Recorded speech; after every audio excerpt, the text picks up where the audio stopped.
Krishna Mayapur নিতাইগৌর kitchen থেকে সবাইকে স্বাগতম। আপনাদের সাথে আছে আমি জয়প্রিয়া সখী দেবী দাসী। আবার চলে এসেছি আজকে নতুন একটা ভিডিও নিয়ে। আজকে এই গরমের মধ্যে আমি একটা হালকা পাতলা একটা রস আপনাদের সাথে শেয়ার করব। একদমই হালকা, এই গরমে প্রচণ্ড গরমে তাপে একদম মশলা ছাড়া। এই দেখুন, আর পেঁপে এই গরমে আমাদের খুবই উপকার। এই যে পেঁপে নিয়েছি, পেঁপে এখানে নিয়েছি বেগুন আর আলুটা এরকম ডুমো ডুমো করে বানিয়ে নিয়েছি। আর আমার কোনো কিছুই মশলা বেশি লাগছে না। আর এখানে নিয়েছি বড়ি, এই যে এই মাসের ডালের বড়ি, এই বড়ি এটা আমার ঘরে বানানোই আছে। আর এখানে নিয়েছি 4টে কাঁচা লঙ্কা। প্রথমে আমি একটা কড়াইতে এই যে তেল বসিয়ে দিয়েছি। প্রথমে আমি বড়িটা ভেজে নিচ্ছি। বড়িটা একটু লাল লাল করে ভেজে নিচ্ছি।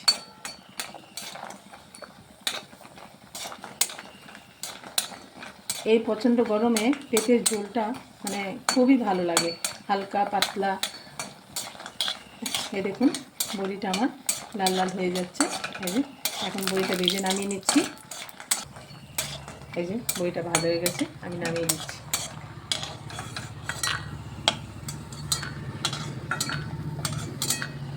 একদম অল্প তেলে, আমি আর তেল দেবো না। এখানে আমি 2টো তেজপাতা দিয়ে দিচ্ছি। আর এখানে ফোড়নের জন্য নিয়েছি এই যে মেথি। মেথিটাও আমাদের শরীরের জন্য, স্বাস্থ্যের জন্য খুবই উপকার। আর এখানে স্লাইড একটু কালো জিরে দিয়ে দিচ্ছি। আর এখানে কাঁচা লঙ্কাটাও দিয়ে দিচ্ছি। দেখুন মেথিটা ভাজা হয়ে গেছে। মেথিটা যাতে না পুড়ে যায় সবজিটা দিয়ে দিচ্ছি।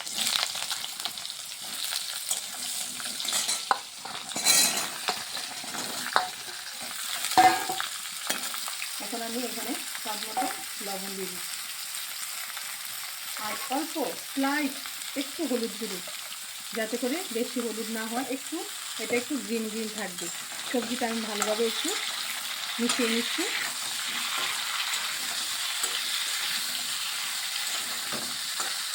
এখন আমি 2-3 মিনিটের জন্য একটু ঢাকা দিয়ে দিচ্ছি।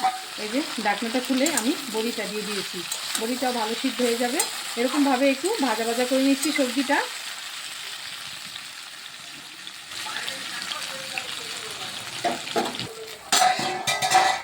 এই যে দেখুন সবজিটা এই যে সিদ্ধ হয়ে গেছে। এখন একটু আমি ভাজা ভাজা করে নিচ্ছি সবজিটাকে। একটু এই যে সবজিটা ভাজা হয়ে গেছে। এখন আমি এখানে পরিমাণ মতো জল দিয়ে দিচ্ছি।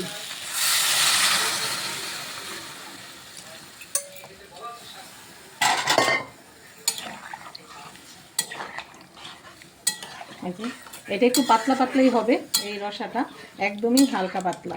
এই দেখুন আমি আর একটু জল দেবো, যেহেতু এটা ফুটবে।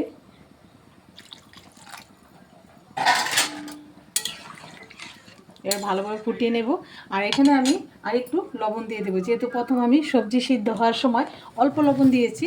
এখন যেহেতু আমি অনেকটা পরিমাণই জুস দিয়েছি, তার জন্য আমি স্বাদ মতো লবণটাও দিয়ে দিচ্ছি। এবার এটা কিছুক্ষণের জন্য একটু ফুটিয়ে নিচ্ছি।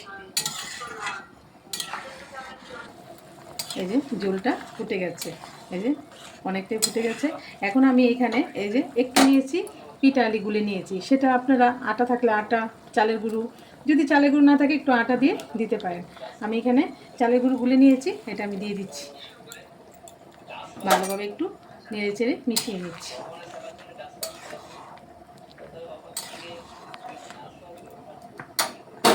আর এখানে আমি স্বাদ মতো একটু চিনি দিয়ে দিচ্ছি। ব্যাস, আর কোনো মশলাই দেবো না। এই সবজিটা যখন আমরা প্রসাদ পাবো, আমাদের কোনো এই গরমে কোনো কষ্ট হবে না, কোনো মশলা নেই। তার মধ্যে যদি কেউ অসুস্থ থাকে তারাও এরকমভাবে এই সবজিটা খেতে পারে। এই যে একদম কমপ্লিট হয়ে গেছে। জুসটাও এই যে অনেকটা শুকিয়ে গেছে। এই যে বড়িগুলো সিদ্ধ হয়ে গেছে। এখন আমি নামিয়ে দিচ্ছি। এই যে দেখুন রেডি হয়ে গেল এই যে পেঁপের ঝোল। পেঁপের ঝোল বা রসা অনেকেই আমরা অনেক কিছু বলে থাকি। এটা পাতলা একটা সবজি, এই গরমের জন্য একদমই মানে একদম পারফেক্ট একটা সবজি। এরকমভাবে আপনারা ভগবানকে ভোগ লাগিয়ে প্রসাদ পেতে পারেন। আর সবাই ভালো থাকবেন, সুস্থ থাকবেন। আবার দেখা হচ্ছে পরের ভিডিওতে। হরে কৃষ্ণ।